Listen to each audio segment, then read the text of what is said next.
ఇక AP cabinet కీలక నిర్ణయాలు తీసుకుంది. రాజధాని అమరావతికి చట్టబద్ధత కల్పించే అంశంపై కేబినెట్ తీర్మానం చేసింది. ఏపీ పునర్విభజన చట్టం 2014లోని సెక్షన్ 5ను సవరించాల్సిందిగా తీర్మానం చేసింది. కొత్త రాజధానిగా సిఆర్డీఏ చట్టం పరిధిలోని అమరావతి పేరును చేర్చాలని నిర్ణయించింది. ఎల్లుండి అసెంబ్లీలో 4 గంటల పాటు రాజధాని అమరావతిపై చర్చించపెట్టి తీర్మానించాలని ఏపీ కేబినెట్ నిర్ణయం తీసుకుంది. రాజధాని చరిత్ర ప్రజలకు తెలియజేయాలని కేబినెట్లో సీఎం చంద్రబాబు అన్నారు. ఇదిలా ఉండగా నియోజకవర్గాల పునర్విభజన అంశంపై కేబినెట్లో ప్రస్తావించారు సీఎం చంద్రబాబు. నియోజకవర్గాల పునర్విభజన వల్ల ఎక్కువ మందికి రాజకీయ అవకాశాలు లభిస్తాయన్నారు.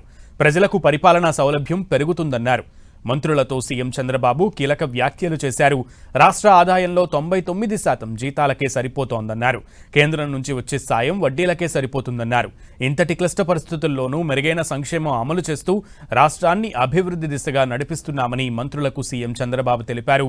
ఈ పార్లమెంట్ సమావేశాల్లోనే రాజధానిగా అమరావతి చట్టబద్ధత సవరణ బిల్లు ప్రవేశపెట్టనున్నట్లుగా సీఎం తెలిపారు.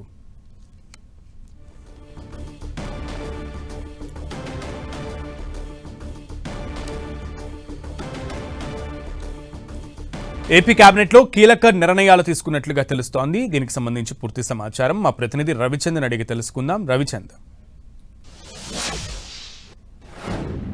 సునీల్, ఆంధ్రప్రదేశ్ మంత్రివర్గ సమావేశంలో ఎజెండా కార్యక్రమాలు పూర్తయ్యాక పలు రాజకీయ అంశాలపై సుదీర్ఘంగా చర్చ జరిగింది. ముఖ్యమంత్రి చంద్రబాబు కొంత ఏదైతే ఆంధ్రప్రదేశ్ రాజధాని అమరావతికి చట్టబద్ధత కలిగించే రాజ్యాంగబద్దమైన ప్రాసెస్ ని చేస్తున్నట్టు కూడా చెప్పడం జరిగింది. శాసనసభలో రేపు తీర్మానం చేయబోతున్నారు. ఆ తీర్మానాన్ని కేంద్రానికి పంపబోతున్నారు. ఈ అంశాల గురించి సుదీర్ఘంగా చర్చించారు. ఎందుకంటే ఆనాడు రాజధాని ఇక్కడ ఏర్పడిన పరిస్థితులు, ఆంధ్రప్రదేశ్ ప్రజలు ఇప్పుడు వరకు కూడా మద్రాసు నుంచి విడిపోయి తెలుగు రాష్ట్రంగా ఎట్లా ఏర్పాటైంది, ఆనాడు పొట్టి శ్రీరాములు త్యాగం గురించి కూడా మాట్లాడటం జరిగింది. ఆనాడు కర్నూలు కావచ్చు, హైదరాబాద్ కావచ్చు, రాజధానులు ఏ విధంగా మారింది, ఇప్పుడు ఈ ప్రాంతానికి ఏ విధంగా వచ్చింది, అనేక అంశాలు చర్చించిన పరిస్థితి ఉంది. ఈ అన్ని అంశాలతో చూస్తే కనుక గత వైసీపీ హయాంలో 3 రాజధానుల పేరుతో ఆంధ్రప్రదేశ్ ప్రజలతో ఒక గేమ్ ఆడారని చెప్పి కూడా ముఖ్యమంత్రి వ్యాఖ్యలు చేసిన పరిస్థితి ఉంది. ఎందుకంటే ఆనాడు చట్టసభల సాక్షిగా 3 రాజధానుల పేరుతో ఆనాడు వైసీపీ ఆడిన డ్రామాని మొత్తం కూడా చంద్రబాబు మంత్రివర్గ సహచరులకి వివరించారు.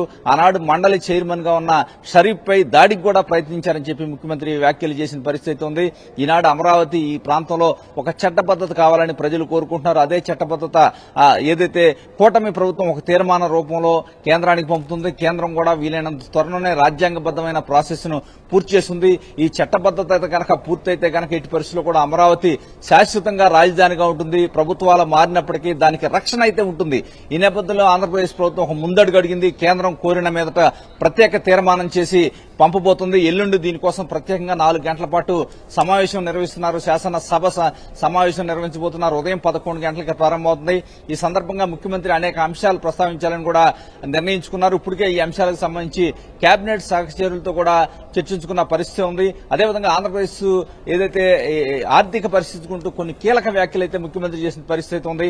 ఎందుకంటే మనకు ఆంధ్రప్రదేశ్ కు వచ్చిన ఆదాయంలో 99% జీతాలకే వెళ్లిపోతుంది. అయినప్పటికీ సంక్షేమ కార్యక్రమాలు కావచ్చు, అభివృద్ధి కార్యక్రమాలకి ఎక్కడ వెనకడుగు వేయకుండా ముందుకు పోతున్న పరిస్థితి ఉంది. కూటమి సర్కారుతోనే ఇవన్నీ సాధ్యమవుతున్నాయి. ఇవన్నీ కూడా ప్రజలకి వివరించాల్సిన బాధ్యత మీపై ఉందని కూడా చెప్పడం జరిగింది. అదేవిధంగా బడ్జెట్ గురించి కూడా కీలకంగా మాట్లాడడం జరిగింది. బడ్జెట్ గురించి కూడా ప్రజలకు చెప్పాల్సిన అవసరం ఉంది.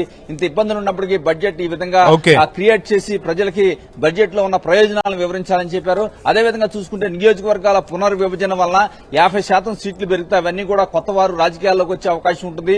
ఈ విధంగా కూడా పార్టీకి కూడా ఉపయోగంగా ఉంటుందని కూడా చెప్పడం జరిగింది. నియోజకవర్గాల పునర్విభజన గురించి కూడా ముఖ్యమంత్రి ఈ సందర్భంగా చాలా కీలకమైన వ్యాఖ్యలు చేశారు. Okay Ravichandra, thank you.